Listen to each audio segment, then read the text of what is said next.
नमस्कार माऊली, चला ज्ञानेश्वरीच्या सहवासात. ज्ञानेश्वरी अध्याय 9 मधील ओवी 436 ते ओवी 447च्या सहवासात आपण जाऊया. भगवंत अत्यंत आनंदाने, प्रसन्न अंतःकरणाने भक्त, भक्ती, भक्ताची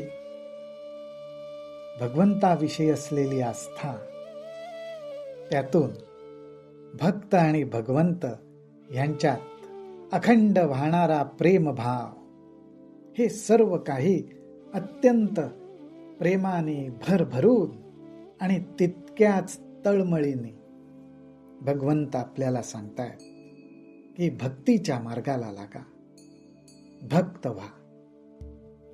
भगवंत म्हणतात, तैसे माझिये भक्तिविण जळोते जियाले पण. आता अगा पृथ्वीवरी पाषाण नसती काय. तैसे माझिये भक्तिविण जळोते जियाले पण. अगा पृथ्वीवरी पाषाण नसती काही. इथे जरा भगवंत आक्रमक झालेले वाटतात. ते म्हणतात, माझ्या भक्तीशिवाय जे जगणं आहे त्या जगण्याला आग लागो, जळोते जियाले पण. अहो, पृथ्वीवर काय कमी पाषाण आहेत का? अर्थात भगवंताच्या भक्तीशिवाय पृथ्वीवरचं जगणं हे त्या पाषाणांसारखं आहे. पै हिवराची दाट सावली, सज्जनी जैसी वाळिली. तैसी पुण्ये डावलुनी गेली अभक्तांते. अहो, हिवराच्या झाडाची अत्यंत दाट सावली आहे, परंतु सज्जनांनी त्या सावलीचा कधीही आश्रय केला नाही, त्या सावलीला वाळीत टाकलं. त्याचप्रमाणे ज्याच्या अंतःकरणात माझ्याविषयी प्रेमभाव नाही, माझी भक्ती नाही, त्यांनी कितीही पुण्य केली तरी ती पुण्य त्याला डावलून गेली, ती सोडून जातात. निंब निंबोळिया मोडोनी आला, तरी तो कावळियांसीची सुकाळू जाहला. तैसा भक्ती हीनू वाढिन्नला दोषांची लागे. अहो, निंबोळिया म्हणजे कडुनिंबाचं वृक्ष आहे.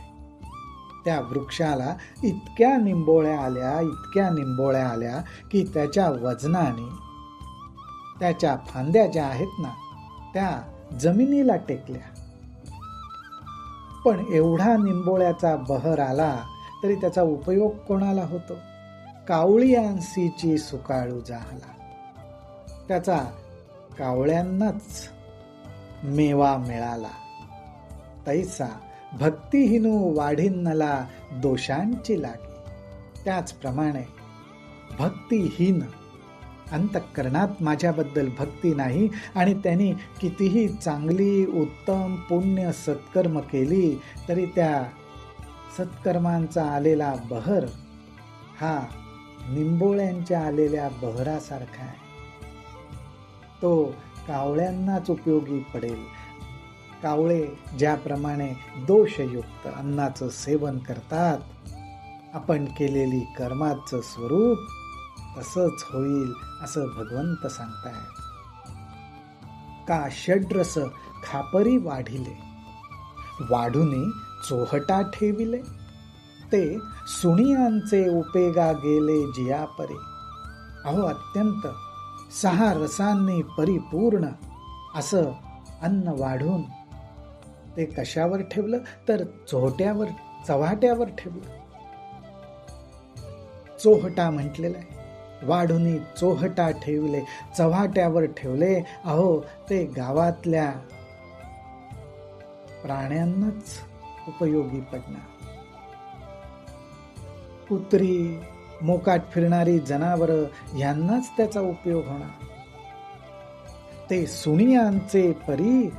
सुणियांचे उपेगा गेले जिया परी. तैसे. भगवंत म्हणतात तैसे त्याप्रमाणे, तैसे भक्तिहीनाचे जिणे. अहो कितीही रसमय जीवन असू दे, पण भगवंताची भक्तीच नाही तर चव्हाट्यावर ठेवलेल्या अन्नासारखी जीवनाची दशा आहे. तैसे भक्तिहीनाचे जिणे, जो स्वप्नीही परी सुकृत नेणे, तेणे संसार दुःखासी भाणे वोगरिलेगा. अहो अशा भक्तिहीन जीवनाचं काय सांगावं, ज्याप्रमाणे स्वप्नात सुद्धा कधी सुकृत केलं नाही, सत्कर्म करावंसं वाटलं नाही, चांगली गोष्ट करावीशी वाटली नाही, त्याच्याकडून काय घडणार तर त्याच्या पुढे संसारातलं दुःखाने भरलेलं ताट वाढून ठेवल्यासारखं आहे. त्याला अर्थात संसारात कधी सुख समाधान लाभणार नाही. त्यासाठी अंतःकरणात भगवंताविषयीच प्रेम असायला पाहिजे, हेच भगवंत सांगतायत. म्हणोनी कुळ उत्तम नोहावे, म्हणोनी कुळ उत्तम नोहावे, जाती अंत्यजही व्हावे, वरी देहाचे निनावे पशुचेही लाभ. अहो एखाद वेळेस उत्तम कुळात नाही जन्म मिळाला तरी चालेल, जाती अंत्यजेही व्हावे म्हणजे अर्थात अंगामध्ये काही विशेष गुण नाही, कला कौशल्य नाही, ज्यामुळे समाजात काही स्थान मिळेल असं काहीच नाही तरी चालेल. आणि एवढंच नाही, वरी देहाचे नावे पशूंचेही लाभ. आणि देहच मिळाला तर तो पशुचाही मिळाला तरी चालेल. पण माझी भक्ती अंतःकरणात असली पाहिजे, हेच भगवंतांना सांगायचंय.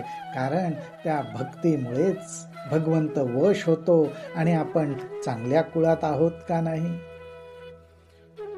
आपला देह मनुष्य आहे का पशुपक्ष्याचा आहे हे तो बघत नाही, तर अंतःकरणातला भाव बघतो. पाहे पाम सावजे हातिरू धरिले, तेणे तया काकुळती माते स्मरले, की तयाचे पशुत्व वावो जाहले पावलिया माते. इथे भगवंत एका कथेचा दाखला देतात आणि म्हणतात सावजे म्हणजे प्राण्याला दुसऱ्या प्राण्याने धरलं होतं, अर्थात गजराजाला, हत्तीला मगर मोठ्या मगराने धरलं होतं. तेव्हा काकुळतीने त्या गजेंद्राला भगवंताची आठवण झाली आणि त्यांनी भगवंताची आठवण केल्यामुळे तो पशु जन्मात आहे, अर्थात पशु देह धारण केलेला आहे, हे सुद्धा व्यर्थ ठरलं आणि तो भगवंताला प्राप्त झाला. भगवंत म्हणतायत अगा नावे घेता वोखटी, जे आघवे या अधमांची ये शेवटी, तिये पापयोनीही किरीटी जन्मले जे. अरे अर्जुना, ज्या लोकांचं नाव घेतलं तरी सुद्धा पाप लागेल, इतके दुष्कर्म केलेली लोक आहेत, पाप केलेली लोक आहेत, अशा पाप योनीमध्ये जरी जन्माला आले, ते पाप योनी मूढ मूर्ख जैसे का दगड, परी माझ्या ठाई दृढ सर्व भावे.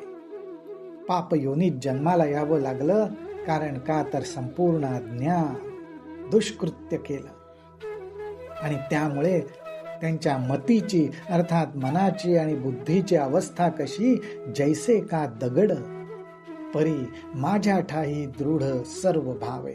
परंतु त्यांच्या अंतःकरणात माझ्याबद्दल प्रेम आणि आस्था निर्माण झाली आणि त्यांनी माझ्या ठिकाणी आपल्या अंतःकरणातल्या सर्व भावांविषयी दृढता, एकनिष्ठता धारण केली. प्रल्हादाचं उदाहरण आपल्या समोर आहे. जयांची ये वाचे माझे आलाप, दृष्टी भोगी माझेची रूप, जयांचे मन संकल्प माझाची वाहे. अहो ज्यांनी माझ्या प्रेमात भक्तीच्या मार्गात उडी घातली, त्यांची अवस्था काय होते तर वाचेने त्यांना माझ्याबद्दलच बोलावंसं वाटतं. दृष्टीने अर्थात डोळ्यांनी माझ्या सगुण रूपाचाच आनंद घ्यावा असा वाटतो. आणि मनामध्ये जे विचार येतात ते फक्त माझ्याच विषयी येतात. माझी या कीर्ती वीण, जयांचे रीते नाही श्रवण, जयान सर्वांगी भूषण माझी सेवा. अहो, कानांनी ऐकावंसं वाटलं तर त्यांना माझीच कीर्तीच ऐकावीशी वाटते. माझ्या कीर्तीनेच ते कान भरून टाकतात, ते रिकामे ठेवतच नाहीत.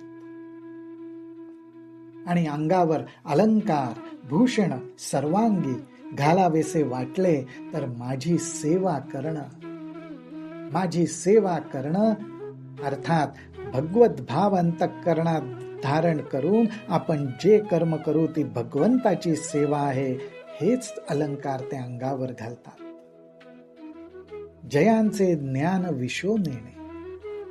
जयांचे ज्ञान विशो नेणे, जाणीव मजची एका ते जाणे. जया ऐसे लाभे तरी जिणे, एरवी मरण. काय वर्णन केलंय भगवंतांनी. भगवंत म्हणतात, अहो त्यांच्या ज्ञानाला आता दुसरा कुठला विषय उरला नाहीये, दुसऱ्या कुठल्याही विषयाबद्दल आस्थाच राहिली नाहीये.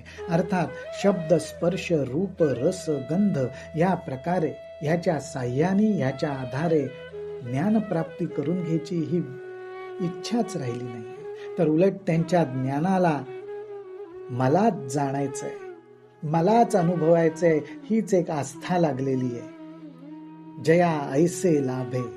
आणि असं जर काहीतरी लाभलं, अशी जर काही अवस्था लाभली तरी जिणे एरवी मरण. तरच आपण जगतोय असं त्यांना वाटतं, नाहीतर मेल्यासारखे आहोत. इतकं सुंदर वर्णन भगवंतांनी या भक्ती योगाचं, भक्ती मार्गाचं केलेलं आहे.